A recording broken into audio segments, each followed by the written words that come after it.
Welcome back in. It's another edition 5 in 5. We're going to start the clock momentarily. A 3-2 night last night. We'd like to do better. We will do better. We are going to do better tonight. Remember, we do this 6 days a week. We take Sunday off. Saturday, all 3-point props. So we have fun on the weekend because we know you have a lot of things happening in and around sports. If you haven't already, please hit the thumbs up button. It should be the first thing you do as a part of the Odd Shopper community. Wait, you're not part of the Odd Shopper community? Don't worry. You can hit the subscribe button. I have free money for you, essentially free money for you at DraftKings. I'll tell you about that. We lit up that Thursday night football game. Tell you about that on the Discord. But we begin the first play in the first minute right now. All right, let's head on over to DraftKings. That's where we're doing our work here, and begin with, I love these head-to-heads. And if you can find some value on these head-to-heads, you might as well jump in on them. And the scoring prop, look, SGA, Shai Gilgeous-Alexander, is on an absolute freaking tear right now. But if you look at the absence of Desmond Bane, you look at where the scoring drought or absence, if you will, void needs to be filled, it's clearly going to fall on the shoulders and shooting hand of one Ja Morant. If you like Memphis to win but not win comfortably, I think it also adds to Morant over SGA here as far as just the head-to-head. Again, we're taking advantage of value, plus 105. It's not often that a guy who isn't as talented, arguably, right, as Ja Morant is going to have minus 140 compared to him. So we'll jump on the early value. I know Gilgeous-Alexander's on this freaking tear, but make no mistake, we want a chunk of that. All right, 105 at least. Different if that's minus money. It's plus 105. Under 219.5 is the next play for the Wizards Heat game.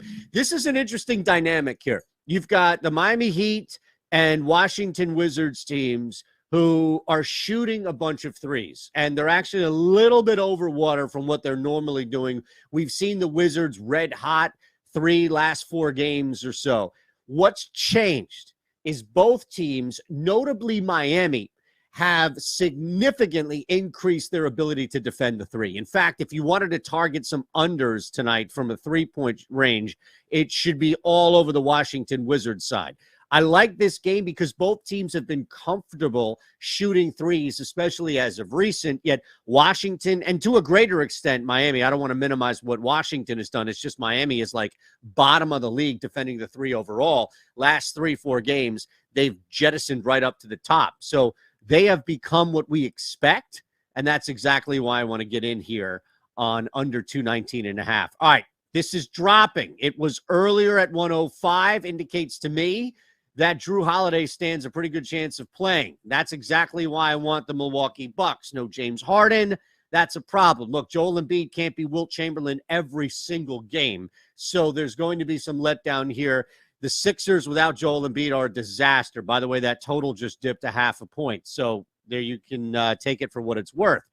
But I think looking at this from the Bucks just winning the game, you've got injuries. They're used to those injuries, but look at how this team has morphed with Giannis, so much focus on him. Guys like Brook Lopez knocking down threes left and right. This is a problem for us.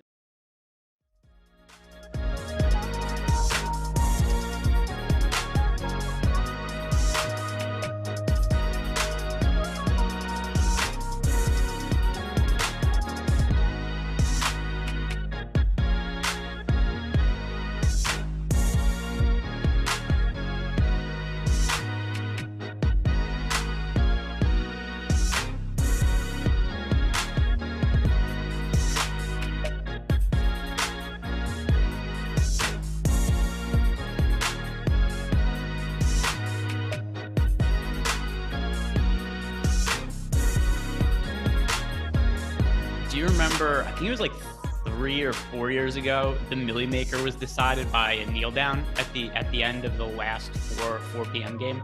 I don't remember that one. I remember the one where a former co-host of mine dropped from first to second on like a special teams fumble on the last play. Yeah, I remember that one, but the Yeah, I remember there was one. Somebody was in first. I think they actually fell all the way to third because the standings. I do kind of remember that. I don't remember the specifics, but I do sort of remember it happening.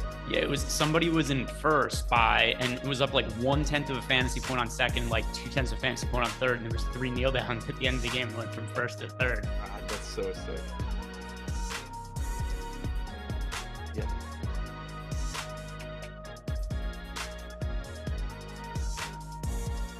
Good morning, everybody, and welcome to the Stokastic NBA Strategy Show. We've got 11 games on for today, and not so long ago, I was also here with Adam talking about last night's NBA slate. He joined us on the live before lock. It went pretty well. I was slightly profitable, not quite as profitable as Adam. Adam came in third in the $15. Rich, who's helping out with projections now and is in Discord all the time, he came in first in the $15. So hopefully you guys watched last night, because really the key to last night's slate, it was that we didn't think Keldon Johnson was going to play once he wasn't starting, and that really made a whole big difference. Yeah, it's pretty rare to get that sort of edge in NBA now. That was, it was kind of reminiscent of things that would happen, 5, 6, 7 years ago before we had just Twitter accounts that were tweeting out injury news immediately. So yeah, that was nice. Keldon Johnson was 15% owned on DraftKings. I think he was 20% on FanDuel. So going in, you're just not paying rake. And then on top of that, people have incorrect exposures. Isaiah Roby was 5% owned on DraftKings. Keita Bates-Diop was like 40, but he would have probably been 60 or 70 if people had the information earlier. It's really, really frustrating when that happens, because like you spend all this time working on stuff like you and I were talking about last night on the show. You spend all this time like sort of nitpicking your projections and going through everything, and then with 5 minutes to go, it's just like, well, I don't know, like just on the fly gonna throw shit in. But you also just get a massive edge being able to quickly react to news like that. Yeah, I mean, we were talking about it afterwards, and I was like, yeah, I was just like, all right, Keldon Johnson, 0, and just some more fantasy points for this guy, more fantasy points for this guy, and they just rerun lineups. And yeah, that was honestly kind of all it took to be somewhat profitable last night, is just not having Keldon Johnson, getting additional exposure to some of those Spurs guys on a small 3-game slate. But today should be a little different, 11 games, and a lot of injury situations also are going to open up some more significant value. While you guys come in, if you haven't done yet, like the video and subscribe to the YouTube channel. Shout out to PrizePicks, who's sponsoring the show today. But let's start talking about tonight's slate, beginning with the Miami Heat against your Washington Wizards, Adam. And for the Heat, we've got the same situation in the front court where the team is just potentially going to be really shorthanded because Bam Adebayo remains questionable. Dwayne Dedmon, he was questionable last game, got upgraded to probable before playing, but it seems he's potentially banged up because he's questionable again, and also only played limited minutes last game. So what could potentially happen in the Heat front court if Adebayo and Dedmon are out again? Yeah, I mean, we had obviously a really weird situation last game where we ended up getting Nikola Jovic starting. He played about 24 minutes. Could have played more, but I do think that the rotations we saw there are probably indicative of what we will see tonight if we're in that situation as well, where the closing lineup was Lowry, Butler, Strus, Martin, Vincent. I expect that would be the case again if Bam is out and if Dedmon is limited or whatever was going on last game.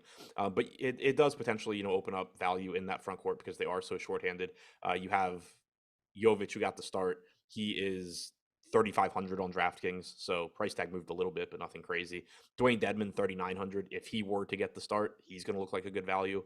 So yeah, it's a mess, but there is some value to like here potentially. And I played a bunch of Jovic the other day. It didn't go great. It didn't go poorly either. To start the slate, he was like 12% owned and min priced on DraftKings, and he immediately scored like 7 points the first 2 minutes of the game. I was like, oh yeah, Jovic is going to just destroy. And then he kind of didn't really do much the rest of the game, but he ended up putting up his like 20 fantasy points at min price. So it was a fairly neutral play. Here's one thing that does give me some additional hope from potentially closing. Caleb Martin has also popped up as questionable on the injury report. And and obviously this is a lot of pieces moving, but if there is no Adebayo, no Martin, and no Dedmon, I could see a path for Jovic closing the game and then being a really good value. Yeah, for sure. If Caleb Martin misses this game, that's huge because he's averaging around 34 minutes per game in the games he's played without Hero. Then you're like potentially, for the sake of this conversation, you're taking out Bam, you're taking out Dedmon, sort of, I guess. They could, I mean, in that situation, they're just extremely shorthanded. Like there, you're talking about Lowry, Butler, Strus, Vincent, all being in the closing lineup. And then you still need one of Duncan Robinson or Nikola Jovic out there as well. So in that situation, he would look really good because you're just running out of bodies on this team. Yeah, and we also got Tyler Hero, who was out, and he's missed a couple of games now at this point. But if he's going to be out and potentially Adebayo also out, what would that mean for the usage of Jimmy Butler or Kyle Lowry? Would these guys become stronger plays, or are they just priced appropriately at this point? I think both. Like they're stronger plays than they would be if those guys were in, obviously, but they're also pretty much priced appropriately because we've had Tyler Hero out for so long. 120 minutes without Bam or Hero on the floor this year. Only a 22% usage rate for Butler, but he does have a 36% assist percentage as well. It's very likely that over a larger sample, those numbers are just going to even out. But you should see the offense running through him. It's just a matter of the salary adjusting as well. So 8,900, he looks good, but probably not great on an 11-game slate. And then on the other side with the Washington Wizards, fairly healthy right now. We've got Jordan Goodwin. He's questionable, but not all that significant of a piece. But Bradley Beal is back, and that is something that definitely shakes up the look of this offense because Bradley Beal coming back, we've got Porzingis, Kuzma being a little bit more expensive. Given the size of this slate, I don't really see too much to like here. Beal a little bit underpriced on FanDuel, but by and large part, there's going to be really good value situations today, and I'm not sure the Wizards are going to be one of those teams. Yeah, right there with you. I think the Wizards are kind of just in that situation that they've been in recently where it's tournament filler here and there. We know Bradley Beal's capable of having big games, but he's also not taking on the same scoring load this year that he has in the past. He's deferring more to Kyle Kuzma and Kristaps Porzingis and operating as more of a playmaker, which isn't ideal from a fantasy standpoint. It's, I think, good for the Wizards, but it's not great from a fantasy standpoint. Porzingis at 8,400 played 36 minutes last game. That was really good to see. He's averaging about 31 minutes per game this season, in part because of foul trouble, but also in part because that's just the rotations they've been running for him. So I am interested to see if he continues to get extended minutes going forward. But 8,400 center only, it's pretty tough to say like, oh yeah, this is where I'm taking a stand on this slate. So, I think any of Porzingis, Kuzma, Beal in particular, they're fine, but it's more so just like, oh, well, I played 6 of the best players on the slate, and then here I'm just going to, in spot number 7, I'm going to hope that Bradley Beal just has a big game. Yeah, and once again, he's a better play on FanDuel than DraftKings. He's only $8,200 on FanDuel. We just got our ownership update for tonight. He's only projected for 1% ownership. So on FanDuel at 8,200, I can make a case for him in tournaments. Outside of that, anything else that stands out to you from Washington? No, was just double checking their rotation from last game since it was the first game Beal was back. But you got 30 minutes from Avdia.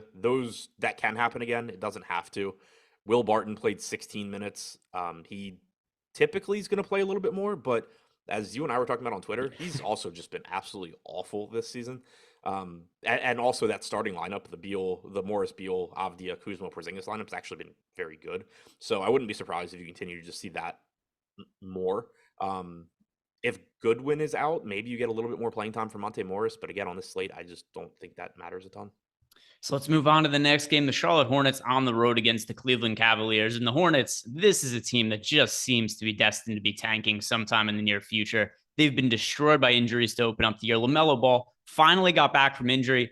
I was feeling really good about LaMelo going forward last game because if he was on pace to play a massive amount of minutes last game, at least relative to what we've historically seen out of LaMelo. And then he gets hurt again towards the tail end of the game and hurts the same ankle that he hurt before the season started. He had to be helped off the court. He's already been ruled out for tonight. I assume he's going to be out for an extended period of time. In addition, Gordon Hayward is doubtful. Dennis Smith Jr. is questionable. What can we expect from the backcourt of Charlotte? And is this going to be a Terry Rozier night now?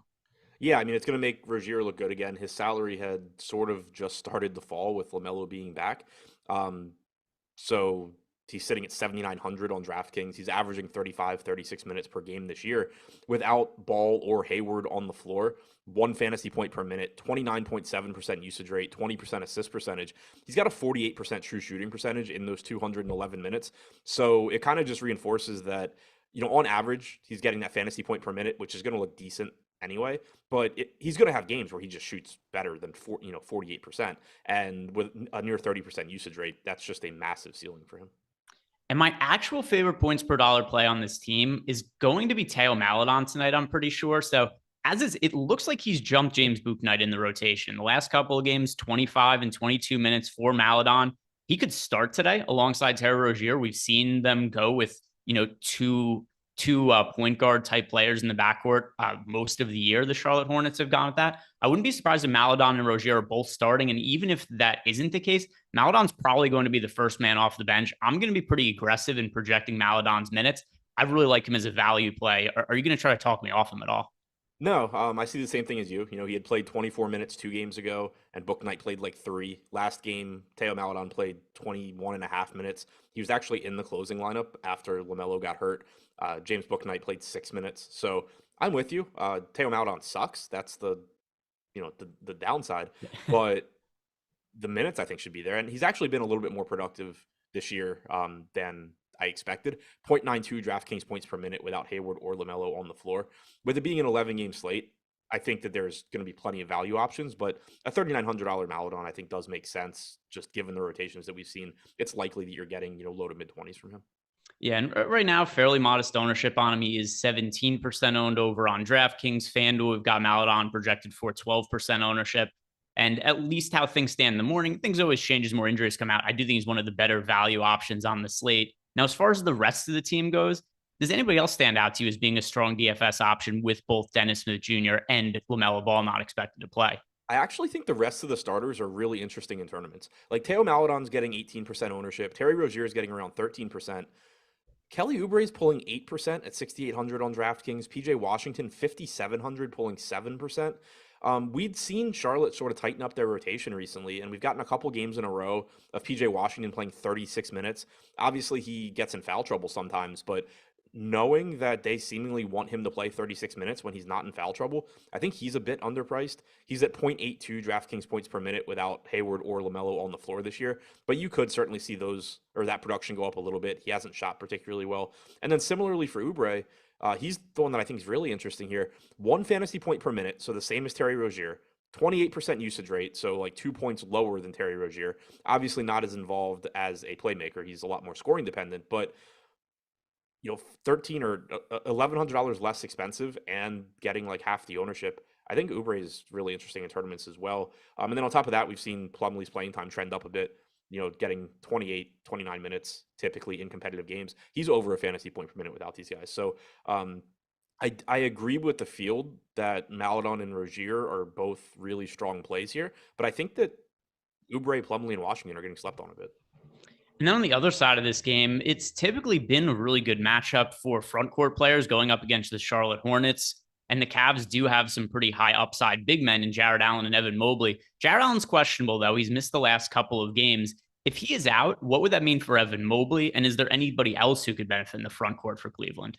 So if he's out, it should be good for Mobley, particularly if Mobley's starting at center. So 2 games ago when Allen was out, we saw Kevin Love get the start. Last game with Donovan Mitchell back, they left Lamar Stevens in the lineup and they sent Love back to the bench.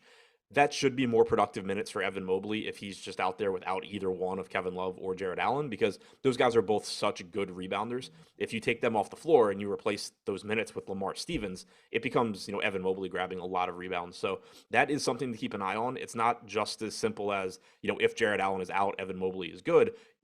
He's particularly good if you also don't replace Jared Allen with Kevin Love, because you're just getting him playing a lot more productive minutes at center and looking a lot better. And then what do you make of the Mitchell and Garland dynamic? Because it's something that we've talked about, a few times this year when they've both been healthy. And we've got Garland at one point was really cheap over on DraftKings. He's been priced up now to $9,000. Mitchell's also expensive on both FanDuel and DraftKings. It's just going to be hard for me to prioritize these guys at this kind of price point with everybody good to go. Yeah, I agree, especially on a slate of this size where, we're going to just have players missing from other teams. Mitchell has just been really good this season, regardless. In the 7 games he's played with Darius Garland, and this includes the first game where he basically didn't really play with Darius Garland, but 1.24 DraftKings points per minute, 38 minutes per game. We saw him play 34 and a half minutes last game and leave with like 5 minutes of garbage time to go. So he was still tracking to play 38, 39 minutes. There's still certainly a ceiling there for him, but it's also just going to be difficult to prioritize that on a slate of this size where there are a lot of underpriced players. Anything else you want to talk about from Cleveland? Nope. I think mostly just a tournament team. And then if Allen is out and Love is not starting, Mobley pretty clearly looks like the top guy. If you guys want to know the best value we have that I think of any offer over at Stokastic right now, it's the partnership we have with BetMGM, because when you sign up there for the first time, clicking on the link that's below in the description box, and Mike will be throwing it into the YouTube comments as well. When you sign up by clicking on that link, you're going to get 2 free months of a Stokastic Plus Platinum package, but also The sign-up offer at BetMGM is your first bet is risk-free of up to $1,000. So if there's an NBA bet you really like today, take a shot on it. And even if it loses, you get refunded up to $1,000. And in addition, you get those 2 free months of Stokastic Plus Platinum package. It's a great deal to take advantage of. But when you sign up, make sure to click on the link so you get credited for the risk-free bet and the 2 free months of Stokastic Plus Platinum. The next game we have on the slate, the Milwaukee Bucks against the Philadelphia 76ers.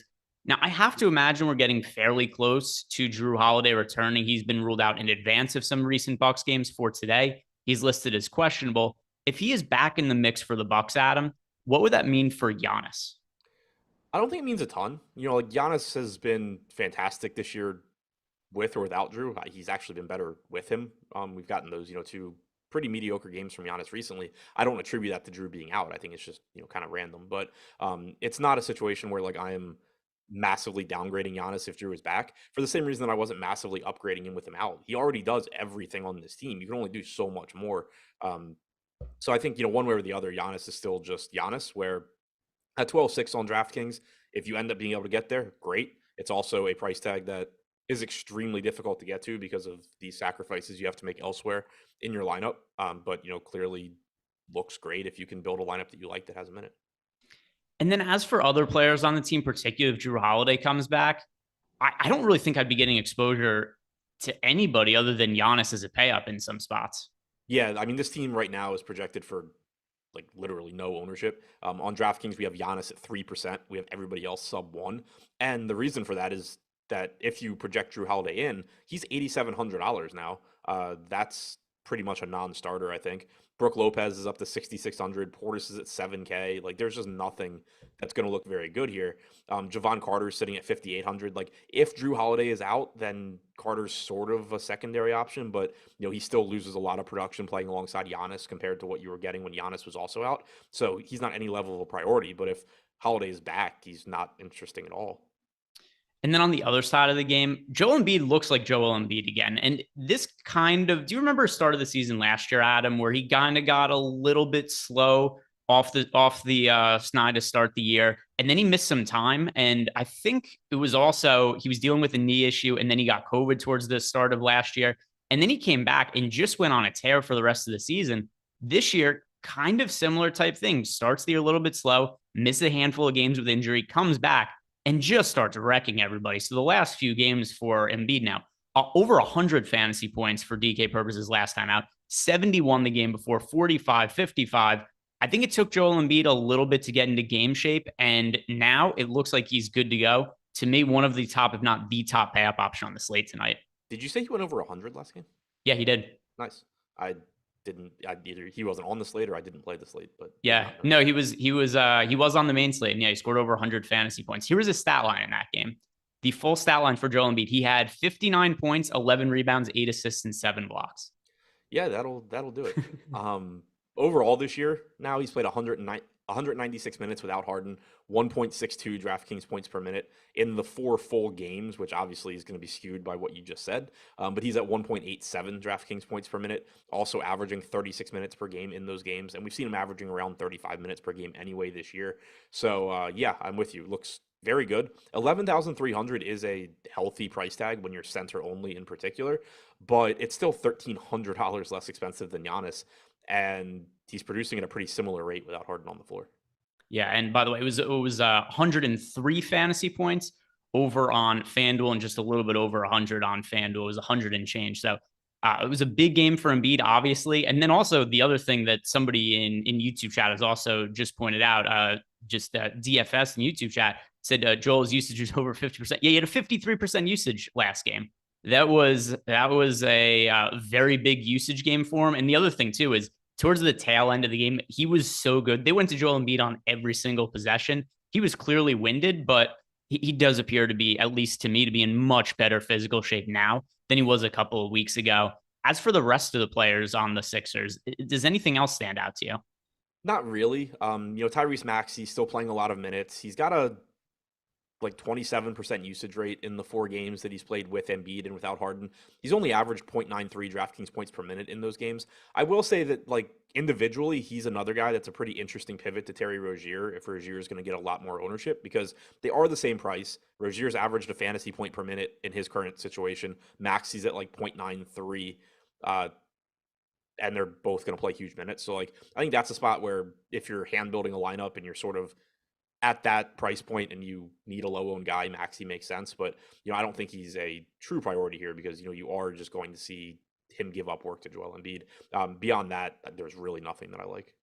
All right, let's move on to the Indiana Pacers against the Houston Rockets. And Indiana, who's been much more competitive than a lot of us would have thought coming into the season, it looks like now, at least for the current time, they're trying to compete for a play-in spot. And with that being the case, we are seeing big minutes going to Tyrese Halliburton, Miles Turner, Buddy Hield. I thought this team was going to be really difficult to figure out in a mess after we saw that. I think it was the second or third game of the year where Halliburton only played 10 minutes in the first half in a game against the Spurs. And it looks like a pretty egregious tanking spot there. But now the minutes are pretty significant. Halliburton's been insane. The matchup is terrific against the Rockets.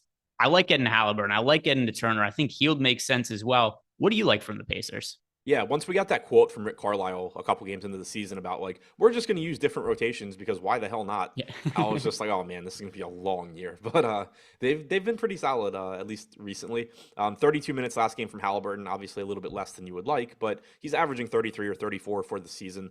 9,200 in a good spot. Obviously a really good fantasy producer. I have no issue with wanting to get to him. He's projected for about 13% ownership right now. Miles Turner's price tag is finally climbing, 7,300, still projected for 12%. And this is a situation where I don't think it's chasing points to play Miles Turner at the elevated price tag, because Miles Turner's previous price tag was just broken for like 2 weeks. So seeing it get to 7,300, it's more so just like, all right, well, now he's relatively close to correctly priced as opposed to being one of the most obvious plays on the slate. So still happy to get there. When he avoids foul trouble, you're typically getting north of 30 minutes from him these days. So those guys both look very good. If you want to sort of go the high upside variance route, Isaiah Jackson has pretty firmly taken over as the backup center behind Miles Turner. So don't play them together, but it's kind of the Brandon Clark situation from the other day. There's a small but non-0% of the time where Miles Turner is going to get in foul trouble, and Isaiah Jackson, instead of playing 17, 18 minutes, is going to play low 20s at power forward, with power forward eligibility, I should say, and look good. So right now he's pulling some ownership. I think that's interesting. Like, I just wouldn't play him with Turner. Jalen Smith, another very volatile option where his playing time's all over the place, his production's all over the place, but overall he is greater than 1 fantasy point per minute at only 5K. And then Buddy Hield, you kind of know what you're getting there, mid-30s playing time typically, low to mid-30s playing time, and just hoping that he knocks down some threes.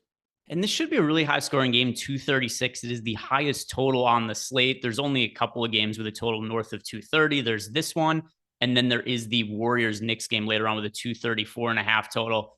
And we also have, an OKC Memphis 231. We also have potential for injury news on the Rocket side of the game. Kevin Porter Jr. is questionable to play. He's dealing with lower back soreness. If he is out, I have to think it means that Jalen Green, number one, has very safe minutes. And then also Jalen Green, who's not afraid to shoot, his usage could be massive if Kevin Porter's out today. Yeah, completely agree. And you could actually see some more playmaking from Jalen Green as well. Pretty scoring dependent player, which is just it's a fact. But if you take Kevin Porter off, I would expect to see Jalen Green, taking on a bit more of a playmaking role.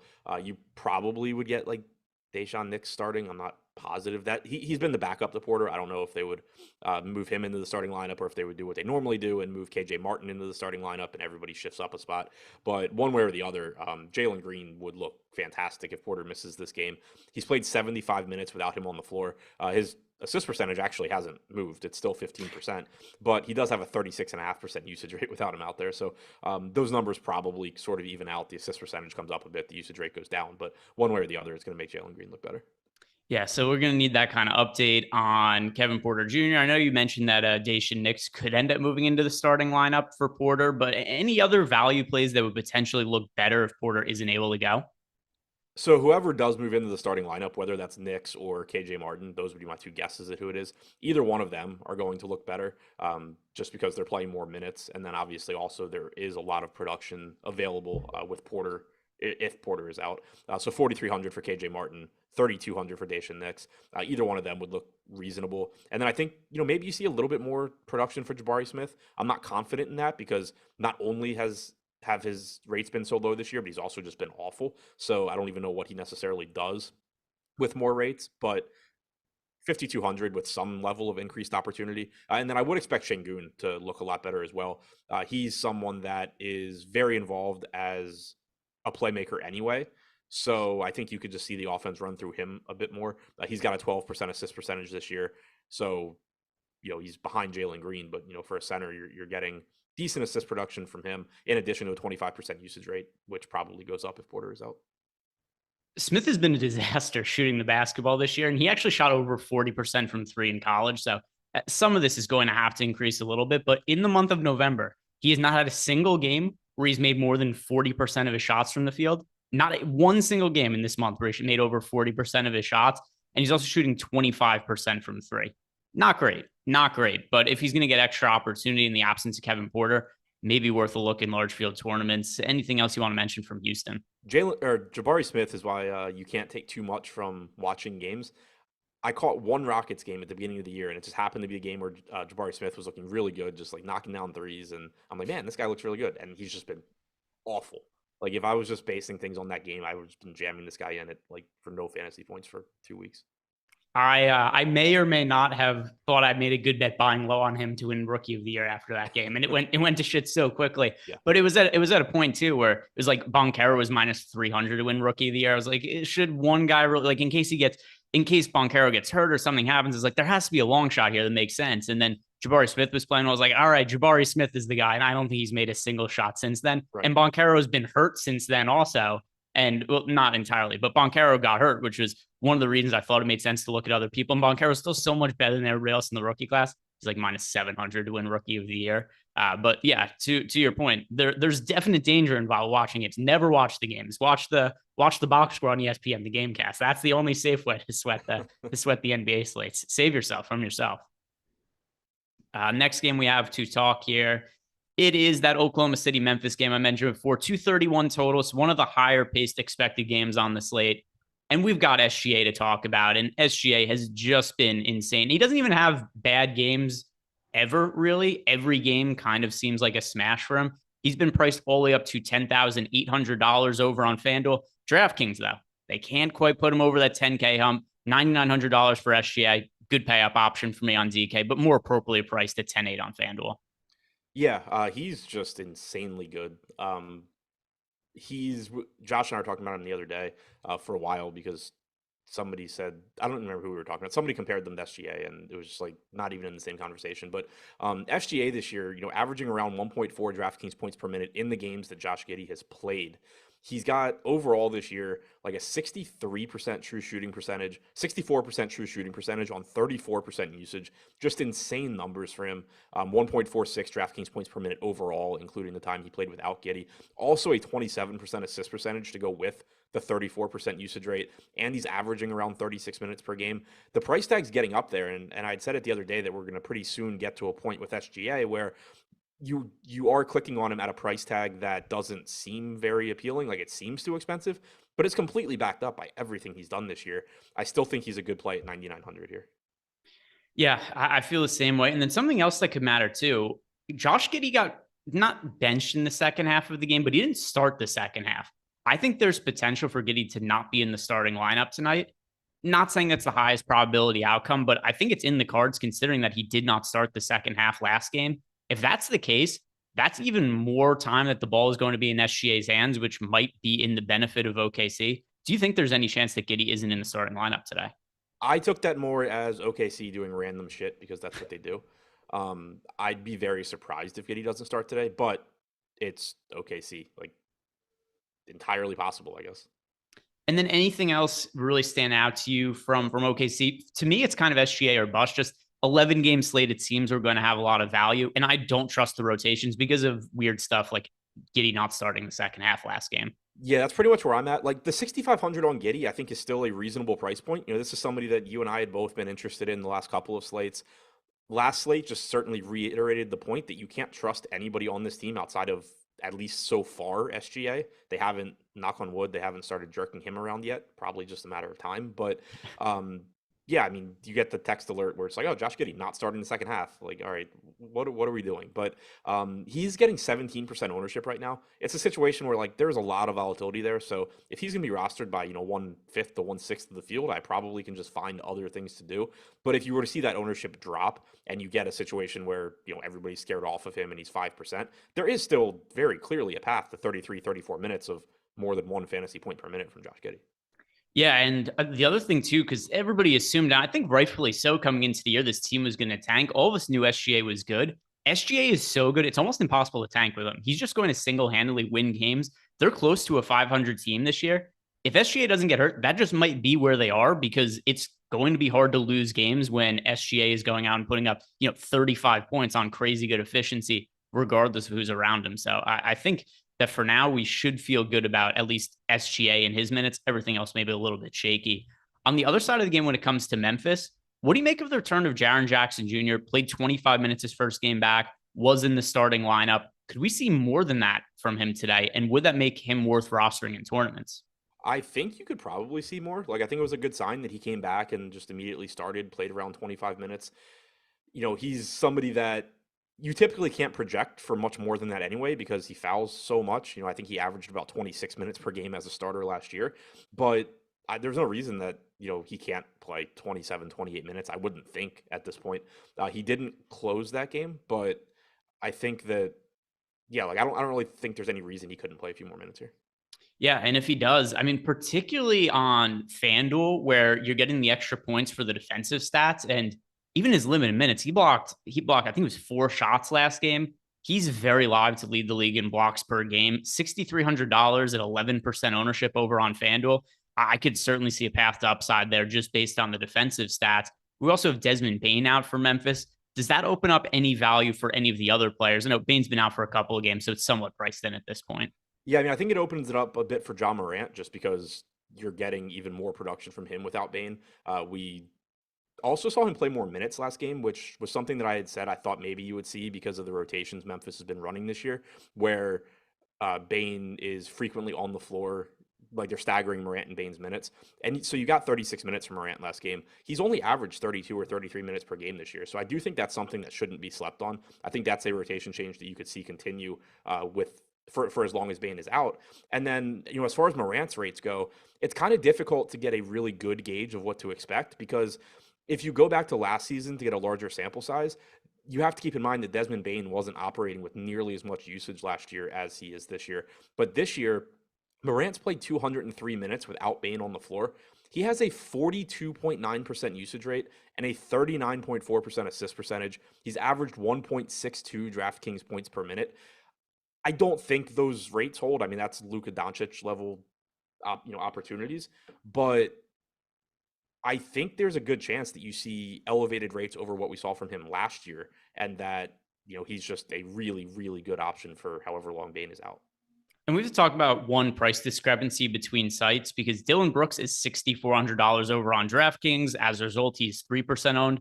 At $5,000 on FanDuel, though, he's the most popular player on this slate and 40% owned on an 11-game NBA slate.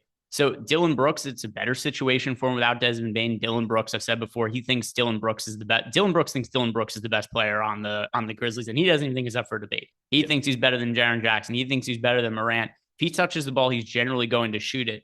What do you make of him, one being 5,000 on FanDuel and then the accompanying 40% ownership? Maintenance is at my apartment door, so I'll get back to you in a minute. Okay, yeah, no problem. I'll you go take care of that, and I'll talk more about the Dillon Brooks situation. So for me, when it comes to Dillon, watch Adam just never come back. What if this is the last we ever see of Adam? He got up, he left, and he never returns to the show, never does another show again. We never hear from him. He just up and leaves. But so Dillon Brooks, to me, I understand why he's rating out really good as a points per dollar play on FanDuel. And at 5,000, he should be in cash games. For tournaments, though, I'd be looking to undercut the 40% ownership. It's just a really, really high mark for Dillon Brooks. And we know he has these games where he just totally sucks. He takes a lot of shots and they just don't fall. He's a very highly volatile player. 5,000, very favorable price point. 40% ownership, a little bit too high, in my opinion, in tournaments. Next game we have to talk about it is the Orlando Magic against the Chicago Bulls. And when it comes to the Orlando Magic, they have had just a lot of injury scenarios this year. And I'm a little confused why Paolo Banchero, we saw him get listed as questionable and kind of be day-to-day for so long. And now we just find out yesterday that he's out for at least the next 3 games. So for whatever reason, something happened with Banchero where maybe he could play, and now just totally out of the picture. He's unavailable. But no Banchero, that opens up some extra usage. So guys like Jalen Suggs, Franz Wagner, they look a little bit better. Although at this point, they're also priced more appropriately because we have seen Banchero out for so long. So Suggs is up to $6,200 over on FanDuel. On DraftKings, we've got Suggs priced up to $6,100. It's not totally unplayable. There's just no value at that kind of price point anymore. Something else to mention about this spot, Wendell Carter Jr. is back today, or at least expected to be back. I see Ryan Bender in chat saying, hopefully Carter is out again so I could get to Bol. It doesn't look like that's the case. We got Wendell Carter Jr. upgraded to probable. Wendell Carter Jr. last game was questionable before being rolled out. We saw Mo Bamba move into the starting lineup. But to me, I don't really have interest in any of that front court situation now that Wendell Carter Jr. is back. It's gonna take any of the appeal we had from Mo Bamba out of play before. Bol, he becomes less appealing. Adam, everything sorted out with maintenance? Yeah, sorry about that. I told him they could come in, but then I forgot to deadbolt the door. So they had tried to come in and couldn't get in. Yeah, dishwasher wasn't working, and I had messed up the blinds on my windows, so getting those fixed now. But yeah, sorry about that. Yeah, all good, no problem. So I was just talking about the Orlando Magic and how we've got Wendell Carter Jr. expected to return to the lineup after he missed last game. So expect Mo Bamba to return to a bench role. Let's talk about the Chicago Bulls next. And the Bulls have been a mess because this is a team coming into the year who I think our expectation was, all right, the defense probably isn't going to be good, but the offense, they had a good offense last year, but DeRozan is not putting up the same kind of crazy mid-range shooting numbers he did a year ago. Vooch has taken a step back. Levine individually hasn't looked all that great. We've got Patrick Williams listed as questionable today, but this Bulls team has just been really difficult to find upside from lately. Yeah, they're sort of like the Pelicans and the Timberwolves to me on most slates where guys are in, just because they're priced for, well, I mean, not even for anybody to be out. Like if you were to take somebody out now, they would all be underpriced, but you're just getting very similar production from these guys, and they cut into each other a bit. So it's a situation where, low-owned Vooch, relatively low-owned Levine or DeRozan, they're all fine in tournaments, but it's not anything I'm building around so much. It's just saying like, okay, well, I'll throw this guy in and hope that we get some upside there. By the way, we got a shout out to Red Skittles because this is very funny. When you got up to go get the door for maintenance, he goes, "I've seen a few videos like this before." But hey, we got Adam back, and like it only took a couple of minutes here. But to me, I think the Bulls are one of the least appealing teams on the slate. It's just hard to really find all that much to like, especially when we've got teams to talk about like the Denver Nuggets, who are the next spot here. Because for Denver, we've got no Nikola Jokic. He is in the health and safety protocols. Jamal Murray also in the health and safety protocols. Aaron Gordon is listed as questionable for today. Adam, are we going to have to go back to Michael Porter Jr., who could not have sucked harder last game? Yeah, that was really bad. But yeah, I mean, you're in an even better spot now than you were last game because you don't have Jamal Murray either. So, already didn't have Jokic, which opens up a ton of rebounding, a ton of assist opportunities, a ton of usage. Now you take out Jamal Murray as well, which opens up even more of it. Aaron Gordon may or may not be in. You should see Michael Porter Jr. do everything that he possibly can to score and to produce here. So it is going to make him look good, at least on paper. What he does on the floor is obviously out of our control, but only $6,200. Also only pulling 10% ownership right now, a little bit surprising to me. I mean, I think part of that has to do with Aaron Gordon still being listed as questionable. But to me, the upside is really significant in Michael Porter Jr. And I think that his minutes also might be getting a little bit under projected here. So I get he only played 28 minutes last game, but it's not like we haven't seen him play more minutes in other games this year. So in a game against the Pacers a week ago, he played 36 minutes. That was the high watermark for him for the year. The reason he played 28 minutes last game was not because that's his rotation. It's because he could not have been worse. He was so bad last game that it was hard to justify keeping him on the court. I would expect him, if he's actually making shots, he's probably playing like 34, 35, 36 minutes. Yeah, I think that's completely reasonable. He just basically didn't like they just ran a weird rotation last game, really. The second unit just came in pretty early in the third, played pretty deep into the fourth. Michael Porter Jr. was the last of the starters to even get back on the floor. One thing that is sort of interesting and does surprise me is so Michael Porter Jr. has only played 132 minutes without Jokic on the floor since last year. He does only have a 20.8% usage rate. This year without Jokic or Murray, it's only like 21%, 21.5%. He is at a fantasy point per minute in those 86 minutes, but kind of surprised it's not higher. Yeah, I think to me it's going to be, and I could just be wrong on this. I'm going to chalk it up to small sample size and randomness. It doesn't make sense to me logically, especially because, like if Bones Highland were replacing Jamal Murray, that's one thing because we know Bones Highland's gonna have a ton of usage. But if they go with what they've typically done and Bruce Brown replaces Jamal Murray, and you're talking about a starting lineup where Porter's playing a lot of minutes with Bruce Brown, either Aaron Gordon or Jeff Green, DeAndre Jordan, KCP, like there's no way he maintains a 21% usage rate. Yeah, I think he would have to take the shots, and he just can't be as bad as he was last game. And to me, the minutes last time really was just a factor of game flow and him sucking. If he had just a normal game for himself, I think the minutes would have been there. And then what do you make of Bones Highland? He's currently projected for 49% ownership on DraftKings, by far the most popular player on the DK slate. Over on FanDuel, FanDuel's a little more aggressive with his price point ahead of this game in the situation. They priced him up to $5,800. So still popular at 30% ownership, but not quite the 50% mark over on DK. How do you view Bones Highland as a chalky value option? I think he looks great. Like I said, I'm not expecting him to start, but he certainly could. But either way, I think it's very likely that he ends up in the closing lineup. He played 22 and a half minutes last game. I expect that he probably plays a bit more here just because that was his first game back out of COVID protocols. If you remember, we had some excellent news reporting there where he was listed available to play, and then one of the Nuggets reporters was like, he's available but he's not going to play, and then another report comes out where it's like he's literally on the floor warming up right now. So I don't know that he was like truly 100%. I wouldn't be surprised if, instead of 22 minutes you get 25, 26, but even at 22 I think he's certainly playable at 5K. The guy's averaged 1.42 DraftKings points per minute in 131 minutes without Jokic or Murray on the floor this year. 32.5% usage rate, 30% assist percentage. There's a ton of upside for Bones Highland here. Yeah, and I think potential for him to start. And then also keep in mind, Aaron Gordon's questionable. If he's out, I think that would make Highland even more likely to start just with the limited amount of bodies. But we're going to need an update on the starting lineup. So check out all our content later on the day. Like the video, subscribe to the YouTube channel. We have the deeper dive. We'll live before lock. I think I'm pretty sure I'm doing live before lock with EMAC tonight. So come hang out with us on the show and break down any news that happens as it comes across. Now taking on the Denver Nuggets, we've got the Dallas Mavericks and Luka Doncic, the current betting favorite to win the MVP this year.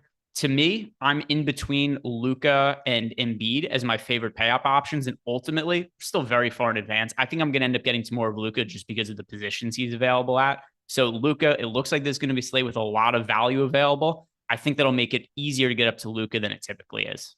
Yeah, I think it'll be easier to get there. The issue that I've just sort of run into, though, and I think it's pretty likely to be the same on this slate, is that it's not that I can't build good lineups with Luka or with, Giannis at their price points. It's that I just think I can build better lineups without them. For example, sure, I can probably find the value to afford to pay 12.7 for Luka, but is my lineup just going to look better if I go from Luka to Ja Morant or SGA for, $2,500 less or whatever it may be, and then upgrade whatever the weakest parts of my lineups are with that salary? And typically that's sort of been the route that I've ended up going. So I view him very similarly to Giannis, where you can build lineups that you like with him, and he's certainly capable of putting up the type of game that you have to have. But at this price point, it's not as simple as just, Luka goes out there, has his normal game, and he's in the winning lineup.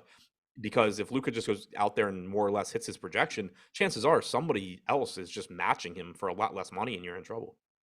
And then as for the rest of the players on the team, it's really hard for me to get to any of them because we've got guys who are a little bit priced up because Luka was out last game. So now we've got Christian Wood. He is $6,900 over on DK. Dinwiddie's now priced up to $74. And then about comparable price tags as well on FanDuel. Dinwiddie over on FanDuel. $6,800. Christian Wood, $6,700. With Luka back, these guys just look much less appealing. It's a team where outside of exposure to Luka as a pay up, I don't really think I'm going to be getting too much else. Yeah, same boat for me. I mean, Maxi's still out and Bullock's questionable, but that shouldn't matter a ton. You're kind of just talking about, low usage guys losing minutes and probably being replaced by other low usage guys. Really difficult for me to get to anything outside of Luka, and I think Luka, particularly on DraftKings, is also pretty difficult to get to. So let's move on to the next game. We have some injury scenarios. Boston Celtics. Marcus Smart is questionable, and without him playing last game, we ended up seeing more minutes going towards Aaron Pritchard off the bench. But one thing we should note, Malcolm Brogdon is expected to return today. So that would take any kind of Pritchard consideration off the table for me. But if Marcus Smart is out, could that make Brogdon an appealing option? Potentially, if he's not limited. I mean, obviously, this is somebody with a lengthy injury history, so I don't know how aggressive they'll be with him, but he is only 5K. If Smart's out, there are minutes available there for him and Derek White. Neither one getting ownership right now because we have Smart projected in, but they would both certainly look better if Marcus Smart is out. And then anything else here that you really like from the Celtics? Because even if Marcus Smart is out, like I said, Brogdon could be good. You brought up potentially could be limited. Jason Tatum and Jaylen Brown, if I get to some of them as pay up option lineups, that would be cool with me, but I'm not going to be prioritizing them. So the Celtics, particularly if Smart plays, I'm not sure it's a spot I'm going to really get much of. Yeah, it's not a spot where anything individually stands out. Like I typically get to more than the 5% of Jaylen Brown that he's projected for. I'm perfectly fine with that. Averaging 1.1 DraftKings points per minute, about 37 minutes per game with shooting guard, small forward eligibility. Cool, but like he's a good play. There's also a lot of other good plays on this slate. He doesn't stand out as like drastically underpriced or anything. And the same thing goes for Jason Tatum. He's another really, really high upside guy that is $2,000 less expensive than Giannis and Luka. But I still think that even within that price range, I'm probably getting to Ja and SGA first. We've got a super chat from Hannah Banana asking who's a good pivot option on FanDuel for Dillon Brooks. So mentioned before, Dillon Brooks is by far the most popular player over on FanDuel. To me, I would say John Conchar is cheaper and also projected for half the ownership. It's not that he's totally unowned on this slate, but I do think that we've seen John Conchar with upside. I think that he's somebody who has potential to have a good game there, and he's a little bit cheaper than Dillon Brooks, and it stands to reason if Conchar plays well, that could come at the expense of Dillon Brooks. So I think there's reason to think there's a little bit of leverage there. Dillon Brooks, just to reiterate what I said before, I think he's certainly a good play at 5,000 on FanDuel. I just think he's a little bit too popular on FanDuel at 4K. Adam, what would you make of John Conchar as a potential pivot / leverage play off of Brooks at a cheaper price and half the ownership on FanDuel? Yeah, I mean, I think it's reasonable. Like he's going to play solid minutes. He's a 0.8-ish fantasy point per minute guy. Yeah, I don't have any issues with that. 21% ownership on him still seems kind of high, but it's half of what Brooks is getting. So yeah, that's not bad. I would throw Klay Thompson in there too. He's $500 more expensive, 26% ownership compared to 40. He's been bad this year, not knocking down shots, but when you're talking about a pivot off of Dillon Brooks, it's not like Dillon Brooks is really known for knocking down his shots either. So I think they're kind of comparable. Yeah, and 5,500 historically is such a cheap price point for Klay Thompson. Did you see him get upset the other day that Charles Barkley said he wasn't the same player as he was before his leg injuries? No, I didn't. Yeah, he got really upset about it. It's like, it's just kind of a fact. Right. Does Klay think that he's as good as he was before? I mean, I think Barkley is just doing his role as an analyst. He's talking about some of the issues the Warriors had, and he brought up part of the issues that Klay Thompson isn't the same player he once was. Yeah. It's pretty clear. The Warriors, Steph Curry, by the way, might be having the best season of his career. We're going to talk about them in a little bit. Curry's numbers are insane this year. The fact that this is not a 500 team with the numbers that Curry has put up, it's an indictment of every other player on that roster. Particularly the bench. Yeah, the bench has just been absolutely terrible, which is why the starters, when we talk about the Warriors in a couple of games, they're just being forced to play a lot more minutes.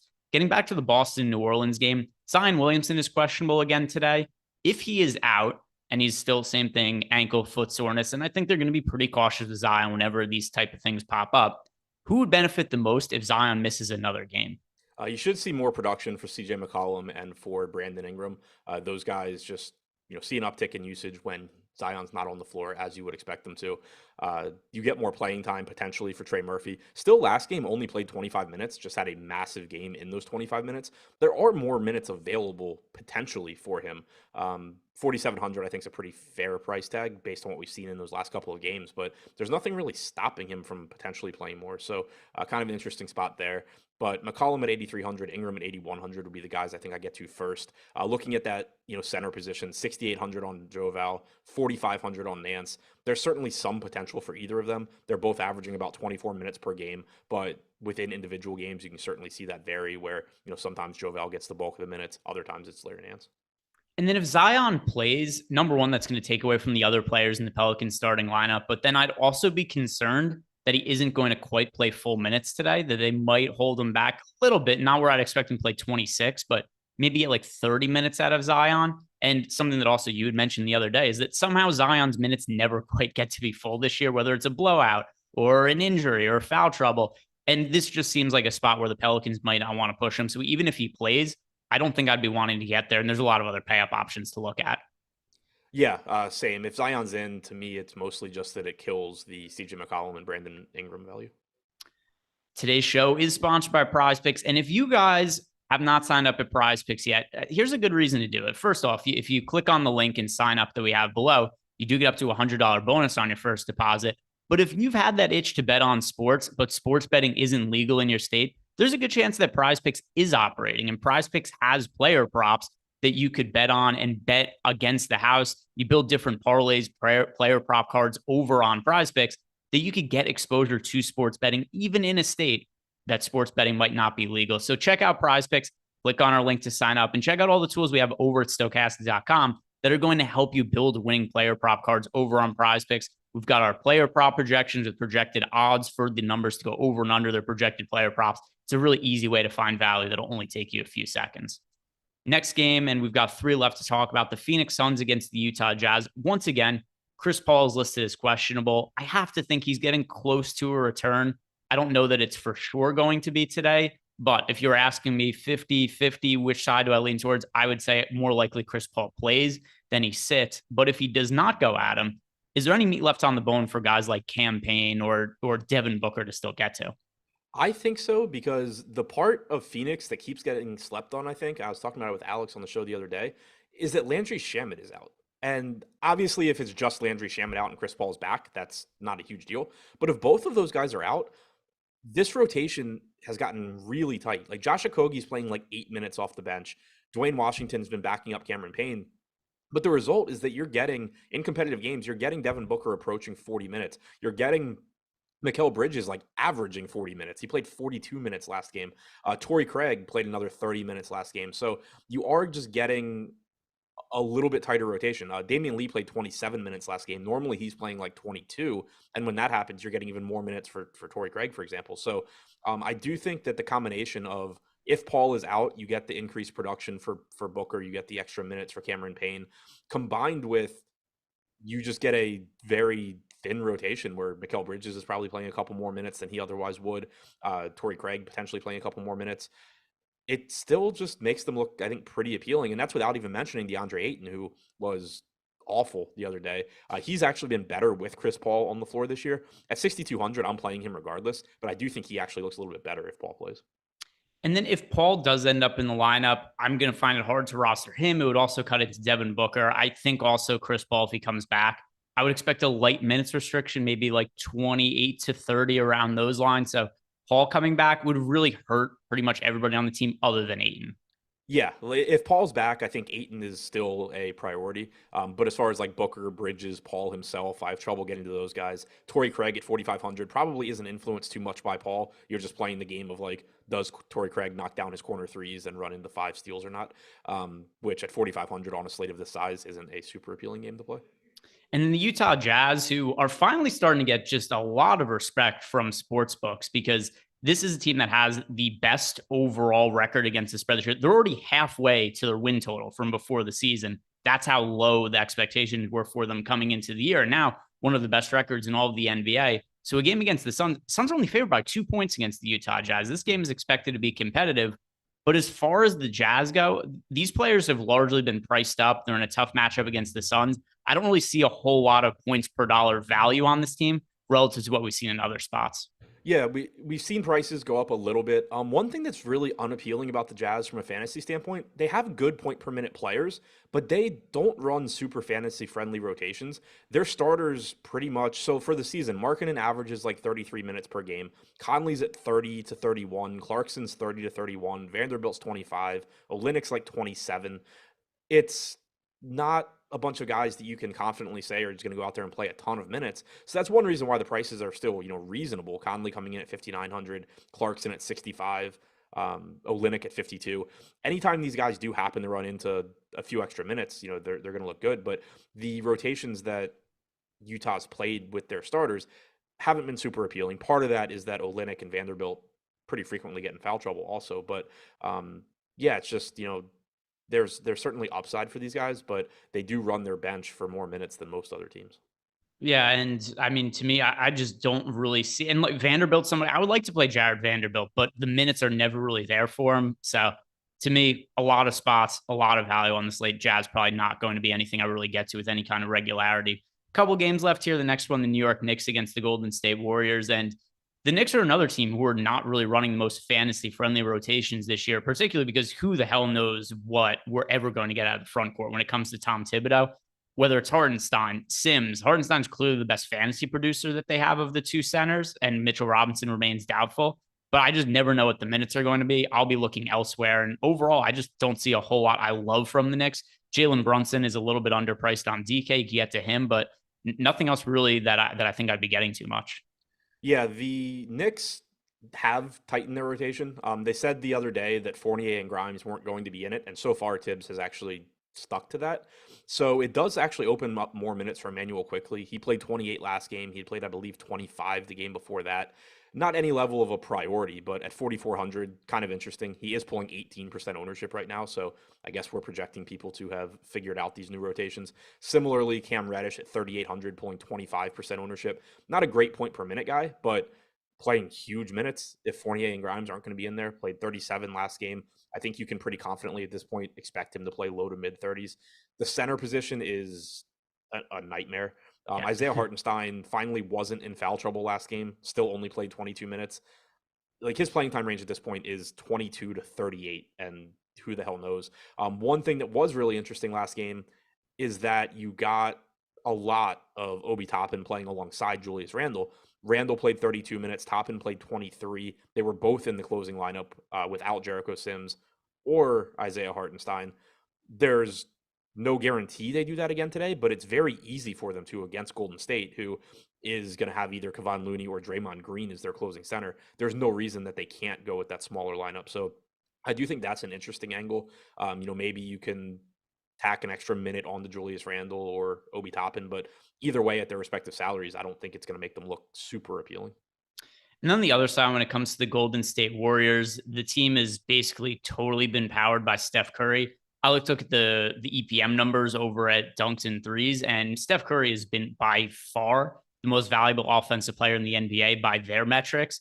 And the rest of the team, the bench has been terrible. A lot of the other starters, Draymond struggled on offense this year. Clay hasn't been able to knock down shots. Steph has also been much more consistent as a fantasy producer this year than he's been in previous years. He's generally been a guy who it's like, hey, you get 35 fantasy points out of Steph, 42, 39, that's like 70. But now it's just kind of consistently been some of those bigger games for him. He has scored 70 points twice in the last 5 games. He also had 56 in one of them. To me, with the usage we're seeing from Steph and the minutes also, because we don't typically see them have to play Steph 36, 38 minutes in the regular season games. They kind of have to now. Steph Curry to me is much more appealing as a spend up option this year than he's really been in any other years. Yeah. In addition to him just playing really well, he's also rebounding at a higher rate, which it's nothing crazy, but last year he had an 8% rebounding percentage. This year he's nearly 11%. He's playing more minutes now too, like you said. But one of the issues that I've always had with getting to Steph is that relative to other players around him, he's pretty scoring dependent. Like obviously he gets assists, but most other guys in this price range, they tend to rebound well and all of that. He is rebounding at a higher rate now. He also has a 28.5% assist percentage for the season, 1.56 DraftKings points per minute. Certainly happy to just throw him into that John Morant and Shai Gilgeous-Alexander bucket where I'm just playing these guys for $2,000 less than Luka. And then the other one, Klay Thompson, more FanDuel specific. You mentioned him before. Actually, he's $5,800 on DraftKings. That's also a playable price point, but $5,500 on FanDuel is shooting guard and small forward eligibility. He's somebody that's going to end up making it into a lot of lineups. As far as the Warriors who are not Steph Curry go, who stands out the most? I wouldn't say any of them stand out. I think they're all just sort of guys you can rotate through. I do think it's important when it comes to Klay Thompson to separate, what you think of him as a current NBA player and his fantasy production. For all the, shit about Klay Thompson not being Klay Thompson right now, he's still averaging 0.9 DraftKings points per minute. He still has a 24.5% usage rate. At his salary, playing 30 to 32 minutes, that's still fine. And you're going to get, games here and there where he does knock down a lot of shots. Andrew Wiggins at 6,600, Draymond at 6K, both guys pulling around 12% ownership as well. I think you're just going to land on them in some lineups because they fit pretty nicely.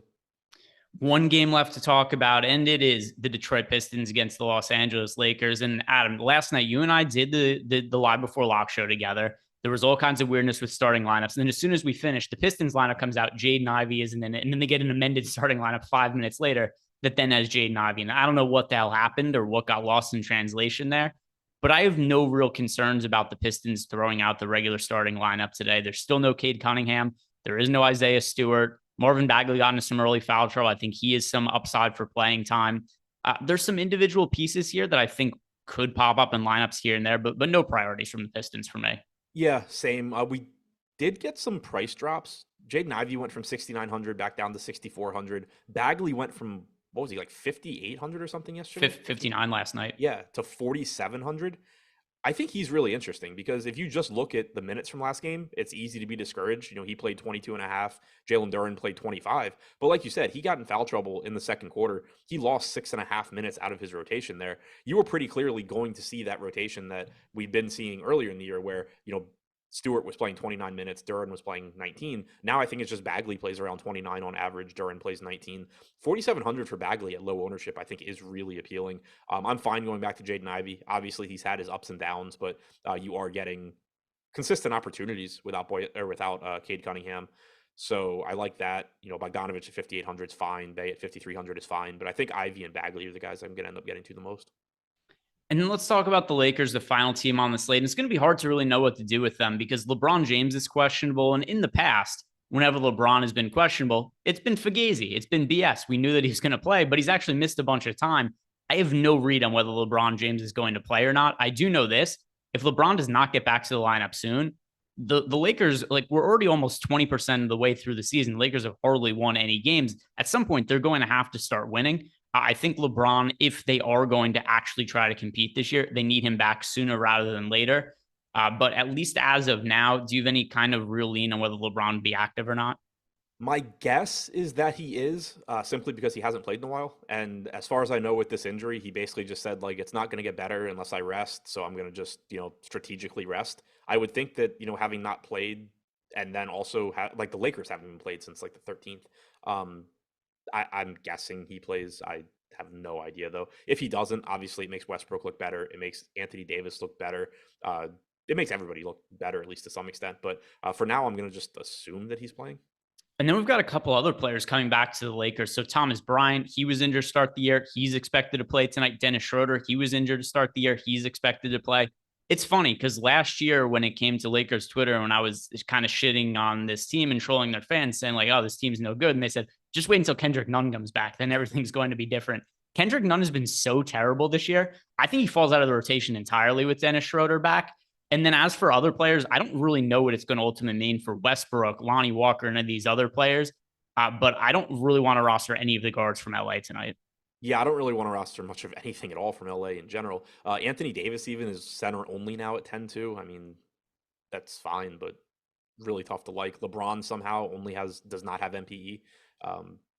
Not sure how that works, but yeah, I haven't really had a good feel for how the Lakers rotation is going to work all season long anyway, because they just have a bunch of dudes that suck and play the same positions. And now you're just adding two more dudes that suck and play Thomas Bryant plays center, but Schroeder just plays guard. I have no idea how this rotation is going to look, but I'm not really interested in finding out. Yeah, really excited for the Westbrook, Schroeder, Patrick Beverley backcourt, which I'm sure is just going to be gangbusters for offense. But other than that, I don't really have anything else to say about the Lakers. It's if LeBron's out, Anthony Davis would look more appealing, but it's still kind of a mess with Schroeder and Thomas Bryant back in the picture. Any other thoughts on the Lakers? No, this team is bad. All right, that does it for us then. If you guys didn't do it yet, do us a big favor, like the video, subscribe to the YouTube channel. We've got NFL on the contrary coming up in a little bit. Then we've also got the NBA deep dive, NBA live before lock later in the day. Check out all the content. So hope to see you guys later, and good luck today.